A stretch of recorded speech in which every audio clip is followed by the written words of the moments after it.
أعوذ بالله السميع العليم من الشيطان اللعين الكافر المرتد الرجيم. بسم الله وباسمه كتاب عرش الرحمن الرحيم. ولسوف يعطيك ربك فترضى. صدق الله العظيم وبلغنا رسوله النبي الكريم ونحن على ذلك من الشاهدين والشاكرين والحمد لله رب العالمين. سامعین گرامی قدر، میرے واجب الاحترام قابل عزت احترام میرے عزیز دوستوں، بزرگوں، نوجوانوں اور میرے دائم میں تشریف فرما علماء اکرام، یوم صدیق اکبر رضی اللہ تعالیٰ عنہ کے حوالے سے سیمینار انعقاد پذیر ہے. حضرات علماء اکرام کے ہوتے ہوئے اس نادیز کا کچھ کہنا یوں ہی سمجھتا ہوں جیسے سورج کو چراغ دکھانا. صاحب علم لوگ ہیں، صاحب تقوی لوگ ہیں، صاحب ورع لوگ ہیں. تو سامعین گرامی، کھڑا اس لیے ہوا کہ ہمارا کلمہ پڑھنے کے بعد نماز، روزہ، حج، زکوٰۃ سیکھ لینے کے بعد اگر کوئی سب سے پہلا حق بنتا ہے تو وہ سیدنا صدیق اکبر رضی اللہ تعالیٰ عنہ کی حمد و ثنا اور مدح سرائی ہے. صدیق اکبر رضی اللہ تعالیٰ عنہ وہ پہلے شخص ہیں کہ جنہوں نے اپنی زندگی میں کبھی شرک نہیں کیا، کبھی بتوں کو سجدہ نہیں کیا. بچپن سے لے کر کے 63 سال کی عمر تک، حالانکہ والد زمانہ جاہلیت میں خود مشرک تھے، بتوں کے پجاری تھے، بتوں کو سجدہ کرنے والے تھے، بتوں کو ماننے والے تھے، بتوں کو اپنا معبود، اپنا خدا مانتے تھے، تسلیم کرتے تھے. جیسے آج کل ہمارے ہاں رواج ہے کہ ہم اپنے بچوں کو مسجد میں لے کے جاتے ہیں، یوں ہی ایک مرتبہ عید کا موقع آیا، سیدنا ابوبکر صدیق رضی اللہ تعالیٰ عنہ کو ان کے والد نے کہا کہ چلیں عید منانے کے لیے چلتے ہیں اور پھر وہاں پہ بت خانے میں جائیں گے، بتوں کو سجدہ کریں گے، بتوں کو پوجیں گے، بتوں سے مانگ کے آئیں گے. تو اللہ الہ العالمین نے سیدنا ابوبکر صدیق رضی اللہ تعالیٰ عنہ کو سمجھ، فراست، علم شروع ہی سے وصیت فرمایا تھا. تو اپنی جیب میں پتھر لیا، جیب میں رکھا، چل دیے.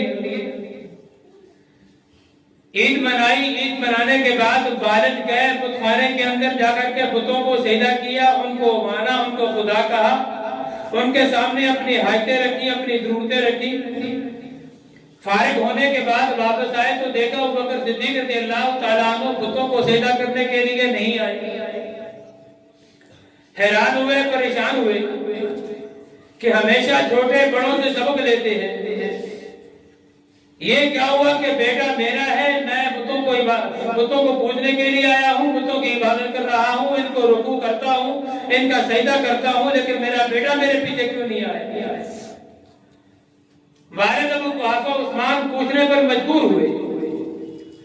کہا کہ بیٹا آپ ان بتوں کو ماننے کے لیے کیوں نہیں آئے، ان کو سجدہ کرنے کے لیے کیوں نہیں آئے، ان کے سامنے عبادت کرنے کے لیے کیوں نہیں آئے؟ وجہ کیا ہے؟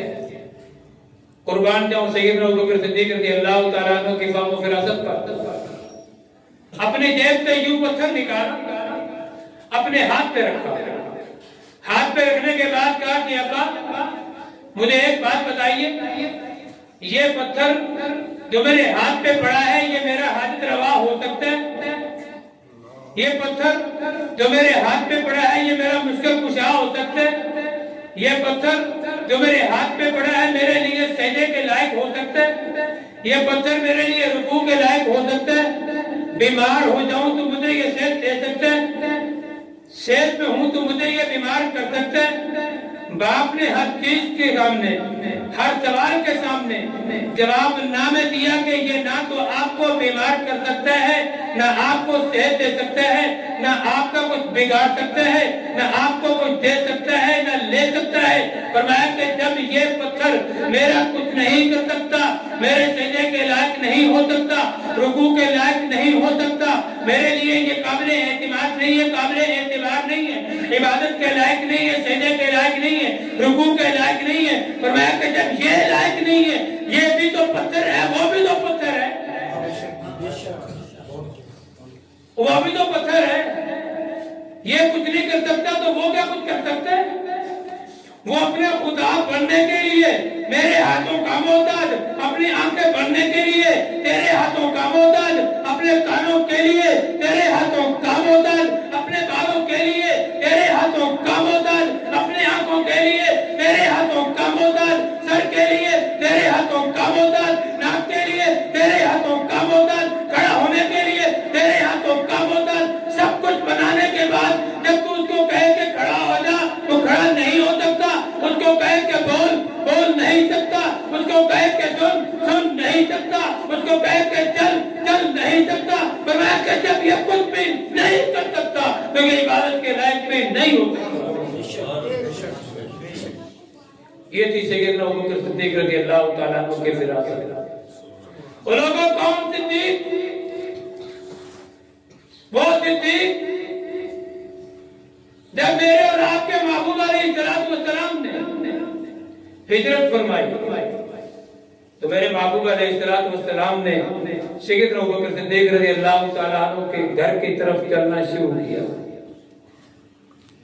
جا رہے ہیں، دروازہ کھٹکھٹایا، فرمایا چلیے، تیار ہو گیا۔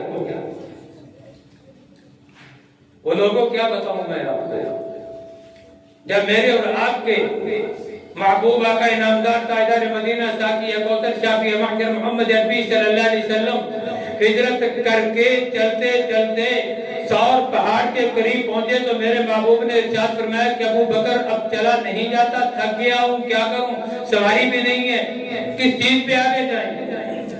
ابو بکر نے کہا کہ میرے محبوب میرے کندھے حاضر ہیں، میں سواری کرنے کے لیے تیار ہوں، اب سوار کرنے کے لیے تیار ہوں۔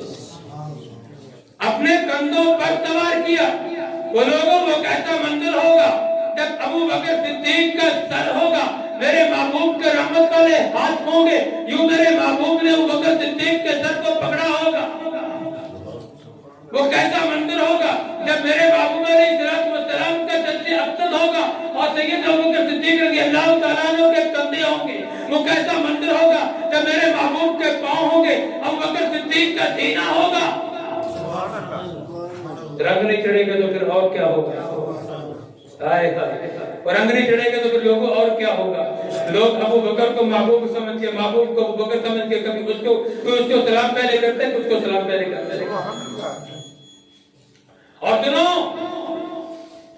غارِ ثور پر ایک ٹک گئے ہیں، رستے میں سانس نہیں لیا۔